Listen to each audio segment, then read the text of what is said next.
आपण बाजारामधनं केळं आणतो आणि 2-3 दिवसांनी ते केळं खराब होतात. एकतर पटकन संपवावं लागतात, नाहीतर ते फेकून द्यावं लागतात. तर आज आपण त्याच केळापासून बनवणार आहे टेस्टी अशी स्वीट डिश. अगदी मऊ, लुसलुसीत आणि जाळीदार. त्याला तुम्ही गोड भजी पण म्हणू शकता, गोड गुलगुले पण म्हणू शकता. तर चला पटकन बनवायला सुरुवात करूया आणि पिकलेल्या केळाचा चांगला उपयोग करूया.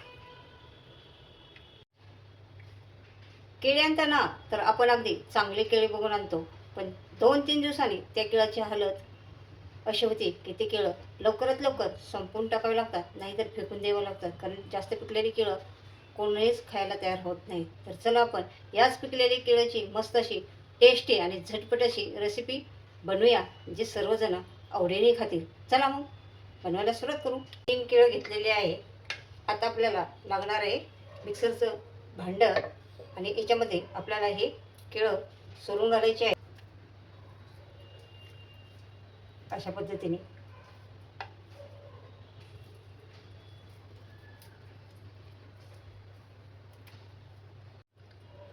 आता इथून पुढं केळं जर पिकले तर टेन्शन घ्यायचं नाही आणि फेकून पण द्यायचे नाहीत बरं का.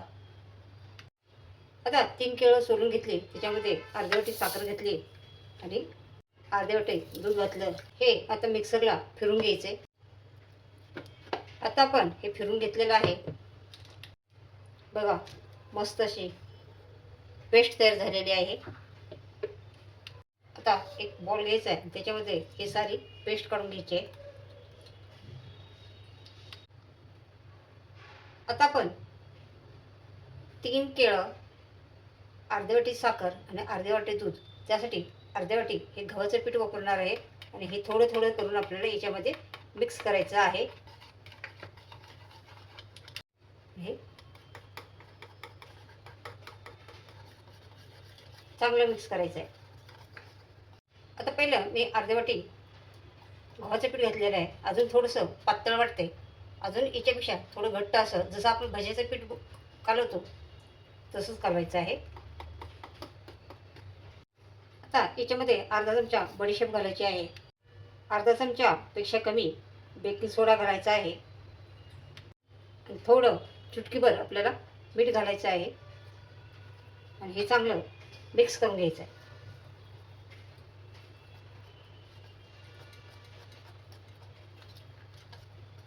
मिक्स करून 10 मिनटं असं भिजण्यासाठी ठेवायचं आहे. आता आपल्याला बेटर असं पाहिजे. हे पहा,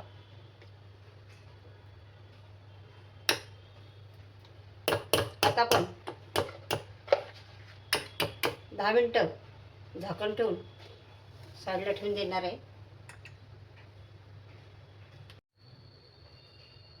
10 मिनटं पूर्ण झालेले आहेत. आता आपल्याला याच्यामध्ये पाव चमचे इतके इलायची पावडर घालायची आहे आणि पुन्हा एकदा हे चांगलं मिक्स करून घ्यायचं आहे. चांगलं फेटायचं आहे. आता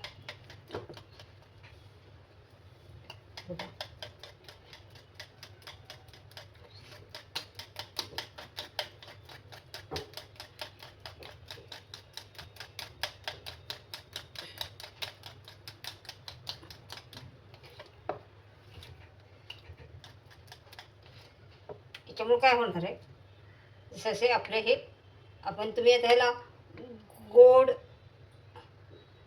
गोड भजी पण म्हणू शकता. असे टंप फुगतात जसे भज्यासारखे.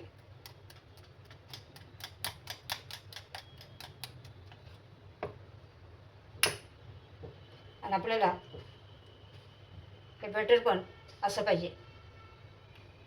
तर चला, इकडे तेल गरम करायला ठेवलेलं आहे. कढईमध्ये तेल घेतले. आता कढईमध्ये तेल गरम करायला ठेवलेलं आहे. आता आपल्याला हे तेल मिडियम गरम करून घ्यायचं आहे. आता बाकीचे आपण हे याच्यामध्ये सोडून देऊया.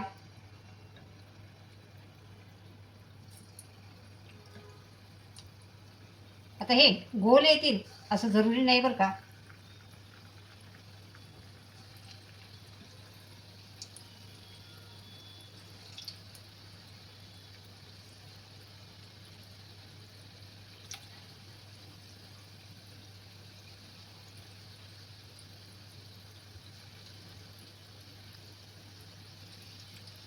आता आपल्याला हे सारे सोडून घ्यायचे आहेत. हे पहा, आता त्याला खूप जास्त कलर पण येऊन द्यायचा नाही, असं कमी पण नाही. कमी ठेवला तर कच्चं राहील आणि जास्त झाला तर मग ते थोडंसं करपट येईल. हे बघा, मस्त असा रंगापर्यंत येईपर्यंत असं आपण तळून घेऊया.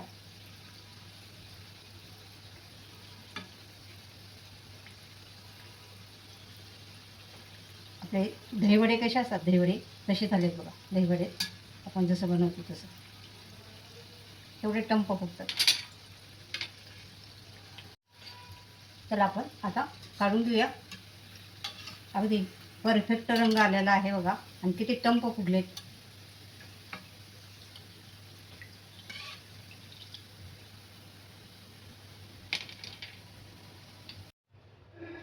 हे पहा, अगदी मऊ लुसलुसीत आपले हे तयार झालेलं आहे. अगदी सॉफ्ट असा दहीवडा बनतो तसा.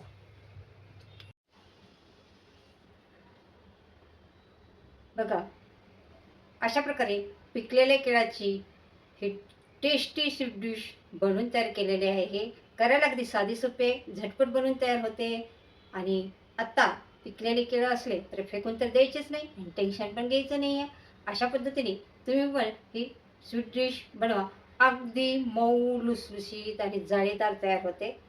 आणि रेसिपी आवडली तर लाईक, शेअर, कमेंट करा आणि चॅनलला सबस्क्राईब करायला विसरू नका. चला तर मग, बाय.